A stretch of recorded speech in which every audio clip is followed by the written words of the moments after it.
नमस्कार दोस्तों, कहानी क्राइम चैनल पर आपका स्वागत है। दोस्तों, आज की हमारी जो क्राइम की कहानी है वो है कासगंज, उत्तर प्रदेश से।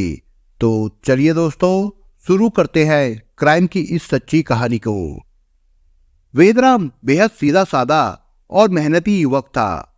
वो उत्तर प्रदेश के जिला फिरोजाबाद के एक चूड़ी कारखाने में काम किया करता था, जबकि उसके बीवी बच्चे कासगंज जिले के नगला लालजीतगंज में रहते थे। ये वेदराम का पैतृक गांव था। वहीं पर उसका भाई मिट्ठू लाल का परिवार भी उसके साथ रहता था। जिला कासगंज के ही थाना सहावर का एक गांव है बीनापुर कला। यहीं के रहने वाले आलम सिंह का बेटा नेक्से अक्सर नगला लालजीतगंज में अपनी बुआ के घर आता जाता रहता था। उसकी बुआ की शादी वेदराम के भाई मिट्ठू लाल के साथ हुई थी। वेदराम की पत्नी सुनीता पति की गैर मौजूदगी में भी घर की जिम्मेदारी ठीक ठाक निभा रही थी। वो अपनी बड़ी बेटी की शादी कर चुकी थी। जिंदगी ने कब करवट ली, वेदराम को पता ही नहीं चला। पिछले कुछ समय से वेदराम जब भी छुट्टी पर घर जाता था, उसे पत्नी सुनीता के मिजाज में बदलाव देखने को मिलता था। उसे अक्सर अपने घर में नेक्से भी बैठा मिलता था।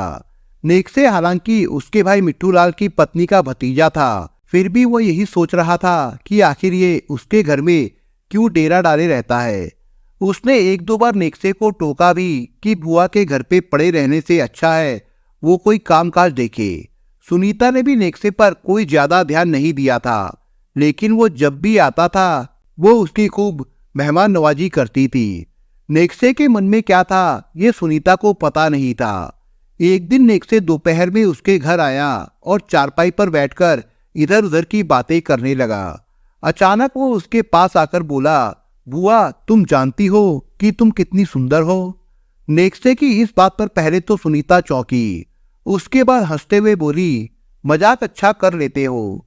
नहीं बुआ, ये मजाक नहीं है, तुम मुझे सचमुच बहुत अच्छी लगती हो। तुम्हें देखने को दिल चाहता है, तभी तो मैं तुम्हारे यहाँ आता हूँ, नेक्से ने हंसते हुए कहा। नेक्से की बात सुनकर सुनीता के माथे पर बल पड़ गए। उसने कहा, तुम ये क्या कह रहे हो, क्या मतलब है तुम्हारा? कुछ नहीं बुआ, तुम बैठो और ये बताओ कि फूफा जी कब आएंगे? उसने पूछा। उन्हें छुट्टी कहाँ मिलती है? तुम तो सब जानते हो, फिर भी पूछ रहे हो? सुनीता ने थोड़ा गुस्से में कहा। तुम्हारे ऊपर दया आती है बुआ, फूफा जी को तो तुम्हारी फिक्र ही नहीं है। अगर उन्हें फिक्र होती तो इतने दिनों तक घर नहीं आते। वो चाहते तो गांव में ही कोई काम कर सकते थे। ये कहकर नेक्से ने जैसे सुनीता की दुखती रग पर हाथ रख दिया था। इसके बाद सुनीता के करीब आकर वो उसका हाथ पकड़ते हुए बोला, बुआ तुम अब चिंता मत करो, सब ठीक हो जाएगा। इतना कहकर नेक्से तो चला गया, लेकिन सुनीता के मन में कई सवाल छोड़ गया। वो सोचने लगी कि आखिर नेक्से का उसके यहाँ आने जाने का मकसद क्या है। 28 साल का नेक्से देखने में ठीक ठाक था। वो अविवाहित था और अपने गांव के एक ईंट के भट्टे पर काम करता था।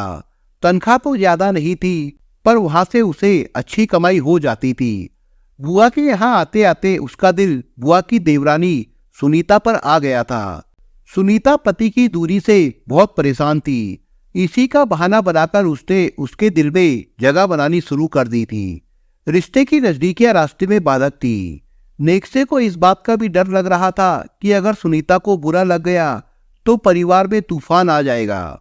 उस दिन नेक्से के जाने के बाद सुनीता देर तक उसी के बारे में सोचती रही कि आखिर नेक्से चाहता क्या है। उस रात सुनीता को देर तक नींद नहीं आई। नेक्से की बातचीत का अंदाज मन मोहने वाला था, लेकिन सुनीता उम्र और रिश्ते में नेक्से से बड़ी थी। मन में पति के प्रति गुस्सा भी आया, क्योंकि पति से दूरी के कारण ही उसका मन डगमगा रहा था। उसने तय कर लिया कि इस बार जब पति घर आएंगे तो वो उससे कहेगी कि या तो वो गांव में रहकर कोई काम करे या फिर उसे भी अपने साथ ले चले। कुछ दिनों बाद वेदराम छुट्टी पर आया तो सुनीता ने कहा, देखो तुम्हारे बिना मेरा यहाँ बिल्कुल भी मन नहीं लगता।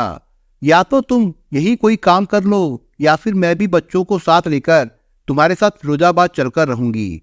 पत्नी की बातें सुनकर वेदराम बोला, लगता है तुम पगला गई हो। तुम अपनी उम्र तो देखो, बच्चे बड़े हो रहे हैं और तुम्हें रोमांच सूझ रहा है। तो क्या अब मैं बूढ़ी हो गई हूँ? सुनीता ने कहा। नहीं नहीं, ऐसी बात नहीं है, पर सुनीता ये मेरी मजबूरी है। मेरी तनख्वाह इतनी नहीं कि मैं वहां किराए का कमरा लेकर तुम्हें अपने साथ रख सकूं। और तुम क्या सोच रही हो कि मैं वहां खुश हूं? नहीं, तुम्हारे बिना मैं भी कम परेशान नहीं हूं। पति के जवाब पर सुनीता कुछ नहीं बोली। वेदराम 3 दिनों तक घर पर रहा। तब तक सुनीता काफी खुश रही, पर पति के जाने के बाद वो फिर से उदास हो गई। तब उसके दिलो दिमाग में नेक्से घूमने लगा। वो उससे मिलने को उतावली हो उठी।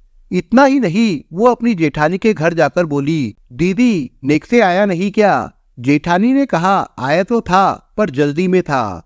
क्यों, कोई काम है क्या? नहीं, मैंने तो यूं ही पूछ लिया। उदास मन से सुनीता वापस आने को हुई।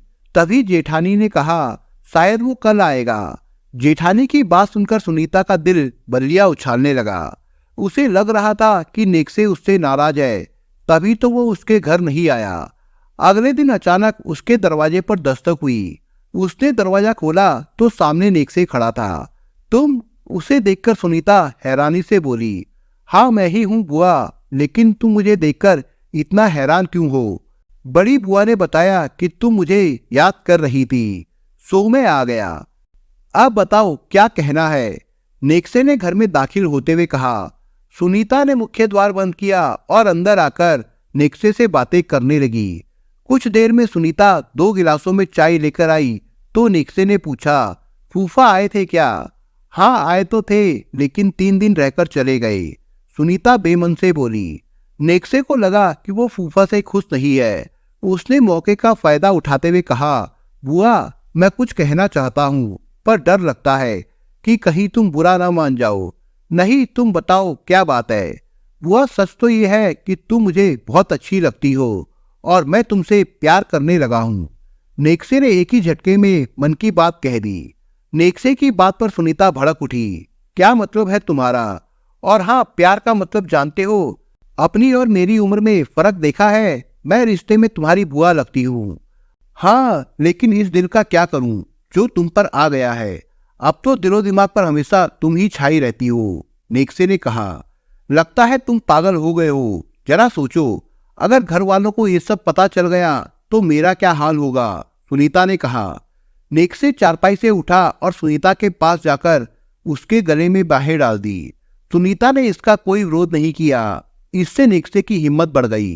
इसके बाद सुनीता भी खुद को रोक नहीं पाई और दोनों ने मिलकर मर्यादाएं भंग कर दी। जोश उतरने पर जब होश आया तो दोनों में से किसी के मन में भी पछतावा नहीं था। सुनीता को अपना मोबाइल नंबर देकर और फिर आने का वादा करके नेक्से चला गया। उस दिन के बाद सुनीता की तो जैसे दुनिया ही बदल गई। पर कभी कभी उसे डर भी लगता था कि अगर भेद खुल गया तो क्या होगा। अब नेक्से का आना जाना लगा रहने लगा। इस बीच एक दिन वेदराम अचानक घर आ गया। उसकी तबीयत खराब थी, पर उस समय घर पर नेक्से नहीं था। सुनीता डर गई कि कहीं पति की मौजूदगी में नेक्से ना आ जाए, इसलिए उसने नेक्से को फोन करके सतर्क कर दिया। हफ्ते भर बाद वेदराम चला तो गया, पर सुनीता के मन में डर सा समा गया। पड़ोसियों को सुनीता के घर नेक्से का आना जाना अखरने लगा था। आखिर एक दिन पड़ोसन ने सुनीता को टोक ही दिया। जवान लड़के का इस तरह घर आना जाना ठीक नहीं है। अपनी जवान बेटी का तो कुछ ख्याल करो। सुनीता तमक कर बोली, अपने घर का ख्याल मैं खुद रख लूंगी, तुम हमारी फिक्र मत करो। नेक्से उसके यहाँ बेखौफ और बिना रोक टोक आता जाता था। पड़ोसियों के मन में भी सबके बीच पड़ चुके थे। एक दिन जब वेदराम घर आया तो एक पड़ोसी ने कहा, नेक्से तुम्हारी गैर मौजूदगी में तुम्हारे घर अक्सर आता है, तुम्हें इस बात पर ध्यान देना चाहिए। इस बात से वेदराम को लगा कि जरूर कुछ गड़बड़ है। उसने सुनीता से पूछा, ये नेक्से का क्या चक्कर है? पति की बात सुनकर सुनीता की धड़कनें बढ़ गई। ये क्या कह रहे हो तुम? तुम्हारा रिश्तेदार है, कभी कभी यहाँ आ जाता है, इसमें गलत क्या है? घर में जवान बच्ची है, तुम उसे यहाँ आने के लिए मना कर दो, वेदराम ने कहा। अपनी बेटी की देखरेख मैं खुद कर सकती हूँ, पर कभी सोचा है कि तुम्हारे बिना मैं कैसे रहती हूँ? तुम लोगों के लिए ही तो मैं बाहर रहता हूँ। जरा सोचो, क्या तुम्हारे बिना मुझे वहां अच्छा लगता है? वेदराम को सुनीता की इस बात से विश्वास होने लगा कि पड़ोसियों ने उसे उसकी पत्नी और नेक्से के बारे में जो खबर दी है वो सही है। वेदराम 2-4 दिन रुककर अपने काम पर फिरोजाबाद चला गया, पर इस बार उसका काम में मन नहीं लगा। उसे लगता था जैसे उसकी गृहस्थी की नींव हिल गई है। एक दिन अचानक वो छुट्टी लेकर बिना बताए घर आ गया। उसने घर में कदम रखा तो घर में कोई बच्चा दिखाई नहीं दिया। उसने कमरे का दरवाजा खोला तो वो सन्न रह गया। उसकी पत्नी नेक्से की बाहों में थी। गुस्से में वेदराम ने डंडा उठाया और सुनीता की खूब पिटाई की, जबकि नेक्से भाग गया। पिटने के बाद भी सुनीता के चेहरे पर डर नहीं था। वो घुर्राकर बोली, इस सब में मेरी नहीं बल्कि तुम्हारी गलती है। मैंने कहा था ना कि मैं तुम्हारे बिना नहीं रह सकती, पर तुमने मेरी भावनाओं का ख्याल कहाँ रखा। वेदराम का गुस्सा बढ़ गया। वो हैरान था कि सुनीता ने रिश्तों का भी ख्याल नहीं रखा। नेक्से तो उसके बेटे की तरह है। उसने कहा, ठीक है, अब मैं आ गया हूँ, सब संभाल लूंगा। मैं आ गया हूँ से क्या मतलब है तुम्हारा? सुनीता ने पूछा। अब मैं नौकरी छोड़कर हमेशा के लिए आ गया हूँ, यही खेती बाड़ी करूंगा, फिर देखूंगा तुझे, वेदराम ने कहा। पति की नौकरी छोड़ने की बात सुनकर सुनीता परेशान हो उठी, क्योंकि अब उसे नेक्से से मिलने का मौका नहीं मिल सकता था। उसने नेक्से को सारी बात बताकर सतर्क रहने को कहा। अब वो किसी भी कीमत पर नेक्से को छोड़ने को तैयार नहीं थी। उसके मन में पति के प्रति नफरत पैदा हो गई। वेदराम को अब इस बात का डर लगा रहता था कि सुनीता नेक्से के साथ भाग ना जाए। अगर ऐसा हो गया तो समाज में उसकी नाक ही कट जाएगी। लिहाजा उसे अपनी दुराचारी पत्नी से नफरत हो गई। बेटी भी जवान थी, पर वो माँ की ही तरफ से बोलती थी। उसे इस बात का भी डर था कि कहीं बेटी भी गुमराह ना हो जाए। वेदराम की चौकसी के बावजूद सुनीता और नेक्से मौका पाकर घर से बाहर मिलने लगे। ये बात भी वेदराम से ज्यादा दिनों तक छिपी नहीं रह सकी। उसने सुनीता को एक बार फिर समझाने की कोशिश की, पर वो कुछ भी मानने को तैयार नहीं थी। वेदराम समझ गया कि अब कोई बड़ा कदम उठाना ही पड़ेगा, वरना उसकी गृहस्थी डूब जाएगी। घर का वातावरण काफी तनावपूर्ण रहने लगा था। नेक्से वेदराम की खुशियों के रास्ते में बाधा बन गया था। काफी सोचने विचारने के बाद वेदराम को लगा कि इस समस्या का अब एक ही हल है कि रास्ते के कांटे को जड़ से निकाल दिया जाए। दूसरी ओर रोज रोज पिटने से सुनीता को लगने लगा था कि अब वो पति के साथ ज्यादा दिनों तक नहीं रह सकती। वो खुलकर नेक्से के साथ अपनी दुनिया बसाना चाहती थी। वेदराम धीरे धीरे अपने इरादे को मजबूत कर रहा था।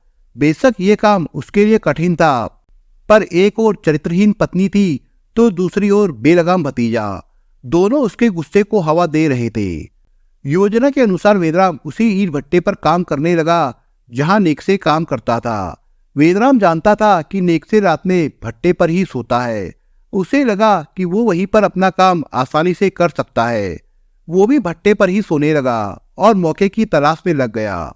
नेक्से अपने फूफा वेदराम के इरादे से बेखबर था, जबकि वेदराम ने तय कर लिया था कि अपनी इज्जत पर हाथ डालने वाले को वो जिंदा नहीं छोड़ेगा। अपनी नौकरी के तीसरे दिन 5 सितंबर 2016 को वेदराम को मौका मिल गया। उसने देखा नेक्से अकेले सो रहा था। वो अपनी जगह से उठा और फावड़े से नेक्से पर प्रहार कर दिया। चोट नेक्से के कंधे पर लगी तो वो चीख कर उठा और भागने की कोशिश की, लेकिन वेदराम ने उस पर ताबड़तोड़ प्रहार कर दिए, जिससे वो वहीं पर मर गया। नेक्से की हत्या करने के बाद वेदराम ने राहत की सांस ली, पर उसकी दिमागी हालत ठीक नहीं थी। वो फावड़ा लेकर सीधे थाना सहावर पहुंचा और पुलिस को सारी बात बता दी। थाना प्रभारी रफत मजीद वेदराम से पूछताछ करके उसे उस जगह ले गए जहां उसने नेक्से की हत्या की थी। पुलिस ने जरूरी कार्रवाई करके शव को पोस्टमार्टम के लिए भिजवा दिया। पुलिस ने वेदराम के खिलाफ हत्या का मुकदमा दर्ज करके उसे कोर्ट में पेश किया, जहां से उसे जेल भेज दिया गया था। थाना प्रभारी रफत मजीद केस की जांच कर रहे थे। दोस्तों, इस कहानी के बारे में आपके विचार क्या है, हमें कमेंट बॉक्स में जरूर बताएं। और दोस्तों, अगर आपको हमारा काम पसंद आया हो तो वीडियो को लाइक शेयर जरूर करिए।